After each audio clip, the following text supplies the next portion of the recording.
नमस्कार. Lathe कॅरेजची dismantling, ओव्हरहॉलिंग आणि assembling, cross slide आणि हँड स्लाइड या सेशनमध्ये आपले स्वागत आहे. या सेशनची उद्दिष्टे पाहू. या सेशनच्या शेवटी तुम्ही हे करण्यास सक्षम व्हाल: क्रॉस साइड पासून कंपाऊंड रेस्ट डिसमेंटल करणे, मशीन बेड वरून कॅरेज युनिट रिमूव्ह करणे, फंक्शन्स असेंबल करणे आणि टेस्ट करणे. आवश्यक टूल्स आणि मटेरियल खालीलप्रमाणे आहेत: lathe machine, spanner, tap wrench, Allen key, kerosene, banian cloth, lubrication oil, torque wrench, cleaning brush, safety goggle, gloves. Lathe मशीनमधून लेथ कॅरेज काढून टाकण्यासाठी, ॲक्सिडेंटल स्टार्टअप टाळण्यासाठी पॉवर सप्लाय बंद करा. त्यानंतर tool post locking handle unscrew करा आणि compound स्लाइडमधून टूल पोस्ट काढा.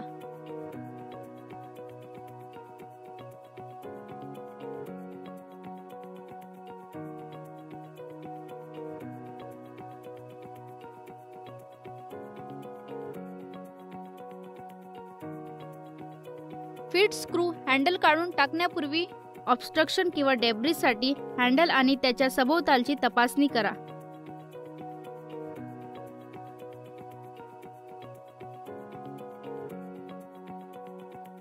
नंतर कंपाऊंड स्लाइडच्या डॉटेल्समधून रिलीज होण्यासाठी वरच्या स्लाइडचे फीड स्क्रू हँडल घड्याळाच्या विरुद्ध दिशेने फिरवा.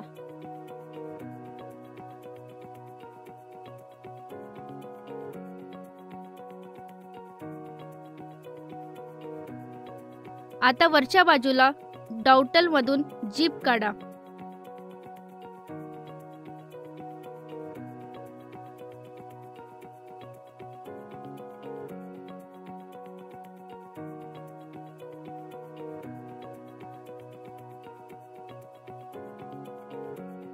कंपाऊंड स्लाइडच्या सिव्हिल बेसवर प्रदान केलेल्या टी बोल्ट्स मधून दोन्ही क्लॅम्पिंग नट काढा आणि युनिट बाहेर काढा.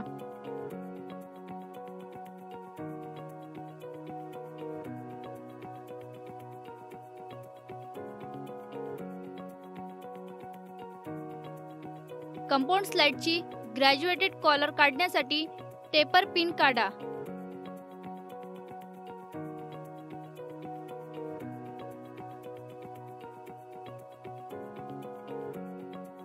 क्रॉस स्लाइडच्या डॉटेल्स मधून जिप स्ट्रिप बाहेर काढा, जेणेकरून ते सहजपणे बाहेर सरकवता येईल.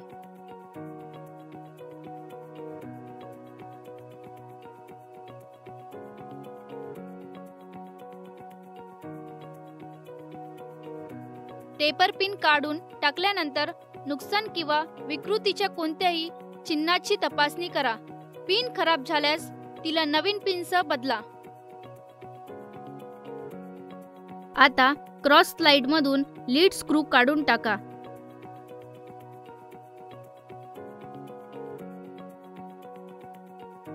नंतर ग्रॅज्युएटेड कॉलर काढण्यासाठी आता क्रॉस स्लाइड मधून फीड स्क्रू काढून टाका.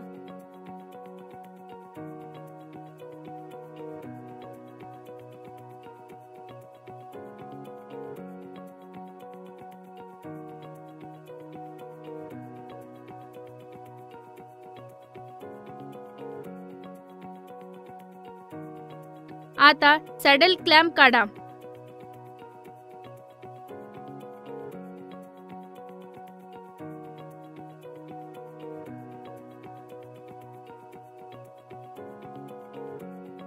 नंतर टेल स्टॉक युनिटला सरकवा आणि बेड मधून बाहेर काढा.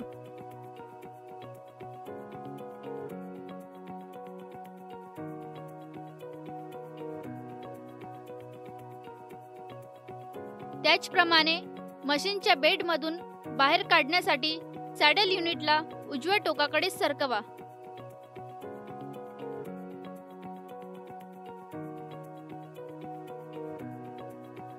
केरोसिन ऑइलने भाग पूर्णपणे स्वच्छ करा.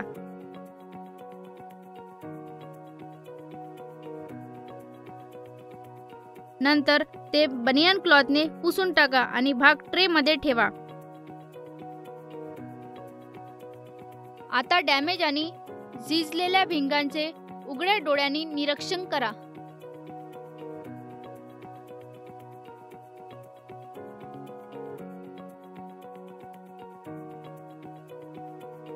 नंतर लुब्रिकेटिंग ऑइलने भाग लुब्रिकेट करणे।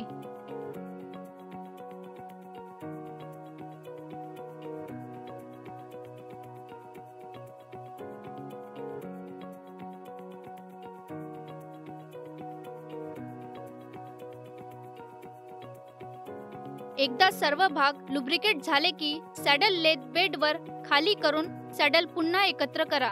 नंतर सॅडल माउंटिंग बोल्ट सुरक्षितपणे लावा आणि घट्ट करा।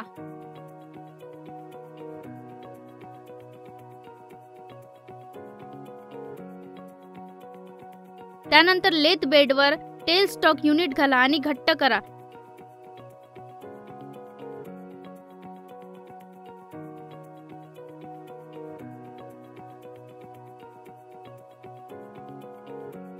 सॅडल क्लॅम्प पुन्हा एकत्र करा आणि ते सहजतेने सरकते याची खात्री करण्यासाठी सॅडलच्या हालचालीची टेस्ट घ्या।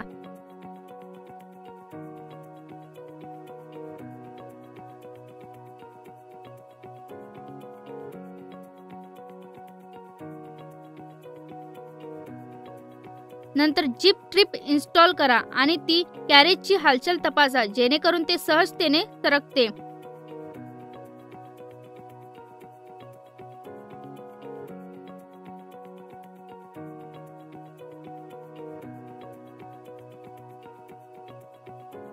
डाउटेल एकत्र केल्यावर फिट स्क्रू हँडलला फक्त परत स्क्रूइंग करून फिट करा।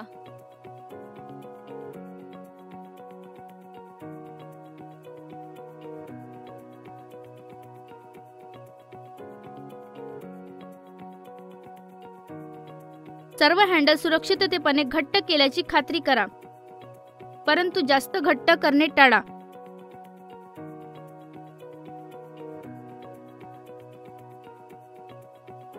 सर्व भाग पुन्हा एकत्र केल्यावर पॉवर सप्लाय चालू करा। शेवटी लेथ कॅरेजचे फंक्शन तपासा।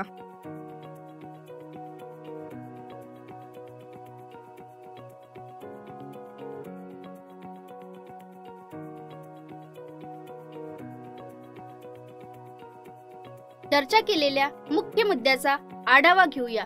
कंपाऊंड स्लाइड्स मधून टूल पोस्ट काढून लेथ कॅरेज डिसमेंटल करा। एखादा का सॅडल क्लॅम्प काढून टाकल्यानंतर टेल स्टॉक युनिट आणि सॅडल युनिट क्रमाने काढण्यासाठी बाजूला सरकवा। केरोसिन ऑइल वापरून तोडलेले भाग स्वच्छ करा आणि डॅमेज आणि वियर तपासा। पार्ट्स लुब्रिकेट केल्यानंतर त्यांना रिव्हर्स सिक्वेन्सने एकत्र करा आणि फंक्शन तपासा। हे आपल्याला सेशनच्या शेवटी घेऊन येते। आशा आहे की तुम्हाला लेथ कॅरेजच्या क्रॉस स्लाइड आणि हँड स्लाइडचे डिसमेंटलिंग, ओव्हरहॉलिंग आणि असेंबलिंग बद्दल चांगली माहिती मिळाली असेल। चला तर मग भेटूया पुढील सेशन मध्ये।